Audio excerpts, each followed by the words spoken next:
Décret de distinction et nomination à grande échelle, loi de finances initiale 2026 et perspectives économiques, et enfin détention préventive préoccupante en Guinée. Voilà les grandes thématiques de ce numéro de Guinée News Podcast. Bienvenue, bonjour à tous. Pour le décryptage, avec moi, Moro Sako, journaliste et chroniqueur chez Guinée News. Bonjour Moro. Bonjour Kerno, bonjour à tous nos abonnés. Moro, avant d'entrer dans les thématiques prévues, on va marquer un arrêt pour parler d'une image parlante qui donc raconte une facette de notre histoire politique, celle de l'après-pouvoir. Pendant longtemps, dans nos imaginaires collectifs, être fils d'un ancien président, surtout dans un pays comme le nôtre, pourrait ressembler à un héritage lourd, parfois même un handicap. Et pourtant, l'actualité vient de nous rappeler que ce n'est pas forcément une fatalité.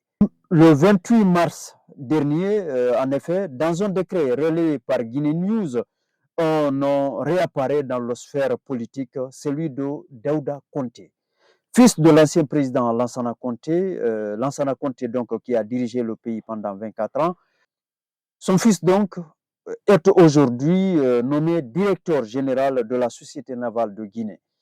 Mais au-delà du décret, ce qui est marquant, c'est le parcours de l'homme. Un parcours loin du tumulte politique, construit progressivement, notamment avec des études à l'étranger, avant un retour au pays où il sert dans l'administration politique guinéenne, dans l'administration publique guinéenne, autant pour moi.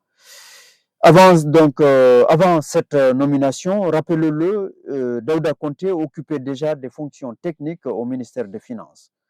Autrement dit, Moro, on n'est pas dans une logique de retour par héritage, mais plutôt dans une trajectoire individuelle qui s'inscrit dans la durée. Oui, absolument Kerno, merci en tout cas pour ce passage et c'est là où d'ailleurs cette nomination est intéressante. Elle casse un peu un cliché, celui selon lequel les enfants d'anciens dirigeants disparaissent complètement ou vivent uniquement dans l'ombre du passé. Bon, ici, on voit quelqu'un qui suit son propre chemin, qui se forme, qui travaille, qui finit par réintégrer les cercles de décision, non pas par le bruit, mais on peut dire par la progression. Et cela, quelque part, renvoie un message que dans une république, même marquée par des transitions répétées, il est possible de se construire après le pouvoir. Oui, au-delà de ce message, c'est une lecture intéressante de la continuité de l'État, et parce que les hommes passent, les régimes changent, mais les compétences, elles, peuvent rester utiles à la nation, bien sûr. Voilà ce qu'on pouvait dire sur ce cas particulier. On revient à cette série impressionnante de décrets pris ces derniers jours. Distinction dans les ordres nationaux, élévation à des dignités, médailles militaires, nomination. Le président de la République a multiplié les actes symboliques. On note notamment l'élévation de plusieurs hauts cadres à la dignité de grand officier, des magistrats honorés, y compris des défunts au grade de commandeur, des officiers décorés dans les forces spéciales Cobra Noir, et même des distinctions dans l'armée avec plusieurs généraux. Moreau, comment lire ces dynamiques? Oui, Kerno, autour de ce décret, il faut d'abord reconnaître qu'il y a une volonté claire et ferme de valoriser les élites administratives, militaires et judiciaires, bien sûr. Donc, c'est un message envoyé à l'appareil d'État, comme quoi le mérite et l'engagement peuvent être reconnus. Mais au-delà de l'aspect honorifique, il y a une lecture politique aussi à faire autour de ces décrets, bien sûr. C'est-à-dire, Moreau, expliquez-nous. Bon, il faut comprendre que nous sommes dans une transition, même si le retour à l'ordre constitutionnel avance à grands pas. Et dans ce contexte, multiplier les distinctions peut aussi servir à consolider des alliances, fidéliser des acteurs et stabiliser d'ailleurs l'appareil étatique. Bon, quand on distingue à la fois des militaires, des magistrats et des civils, ça veut dire qu'à un certain niveau, on touche les piliers du pouvoir. Donc, une stratégie de consolidation. Oui, et bien sûr, une stratégie de consolidation, mais attention, cela peut aussi susciter des critiques. Certains peuvent y voir une bon, inflation des distinctions qui risque d'ailleurs de banaliser, disons, les valeurs si elles ne reposent pas sur les critères réels et perçus comme rigoureux. Autre élément, les nominations au ministère de la Santé. Là aussi, on est dans une logique de reconstruction, de restructuration, on dirait. Oui, cela traduit une volonté de dynamiser certains départements clés, notamment la santé qui reste d'ailleurs un secteur sensible. Et ces nominations peuvent être perçues comme, disons, une tentative d'amélioration de la gouvernance. Deuxième sujet, l'économie. La ministre de l'économie et des finances, donc Mariama Siré Silla, a présenté le tableau de bord pour 2026 dans le cadre de la loi de finances initiale. Moro, on parle de croissance, de mobilisation des ressources, de maîtrise des dépenses. Que retenir?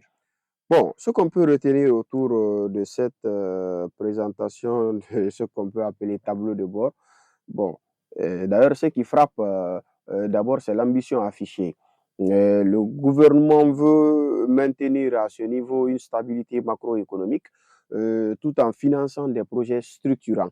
Mais comme souvent, le défi se situe dans l'exécution. On va essayer de voir est-ce que la mayonnaise va prendre à ce niveau. Soyez un peu plus clair, Moro. Bon, pour être plus clair, en fait, mobiliser les ressources dans un contexte de tension économique, ce n'est pas simple, hein. Donc, il y a là la question de pression fiscale, mais aussi celle de l'efficacité, surtout de la dépense. Et sur le terrain, les citoyens attendent, là je suis d'accord avec vous, des résultats concrets, Moro. Ah oui, c'est là où on peut parler de pression, exactement. Mais il ne faut pas oublier l'amélioration du pouvoir d'achat, et l'accès aux services sociaux de base, la lutte contre la vie chère. Et dans un contexte d'ailleurs de crise de liquidité dans le pays, on n'en parlait pas plus tard que il y a plusieurs semaines avant. Donc, ce sont des éléments qui permettront de juger la pertinence de cette loi des finances. On est donc face à un équilibre délicat entre rigueur budgétaire et attente sociale. Oui, oui, oui. D'ailleurs, et dans un contexte de transition, cet équilibre est encore plus sensible. Parce que chaque décision économique, là, il faut le dire, a une portée politique. Troisième sujet, la détention préventive. Une alerte a été lancée par l'Organisation guinéenne de défense des droits de l'homme. Elle dénonce notamment la durée excessive de la détention préventive, les difficultés d'accès à la justice et la situation carcérale plutôt préoccupante. Moro, c'est un sujet grave. Oui, effectivement, hein, très grave, surtout à la lecture de tout ce qui a été dit par l'OGDH. Et il faut comprendre que, parce qu'on touche déjà ici aux droits fondamentaux. Bon, la détention préventive ne doit pas devenir une peine avant le jugement. C'est ce qu'il faut d'ailleurs rappeler. Or, c'est ce qui semble se produire dans les cas décrits là. Bien sûr, oui. Quand des citoyens passent des mois, voire des années en détention sans jugement, cela pose un problème majeur de crédibilité du système judiciaire. Alors, quelles peuvent en être les causes, Moro? Oui, bon, au niveau des causes, elles sont multiples, hein, parce qu'il y a manque de moyens, il y a une lenteur des procédures, l'insuffisance de magistrats, mais aussi parfois des dysfonctionnements sur le plan institutionnel. Et conséquences? Bon, ces conséquences sont lourdes parce que là, on peut voir, parce que le pays est déjà frappé par ça, la surpopulation carcérale et la violation des droits humains et la perte de confiance des citoyens dans la justice. Peut-on essayer des réformes là? Bon, il le faut, hein, il le faut, et rapidement d'ailleurs, parce que la justice est un pilier de l'état de droit. Et sans elle, nous savons que la gestion administrative ou la transition perd en crédibilité. Merci Moro pour cet éclairage. Merci à vous de nous avoir suivis.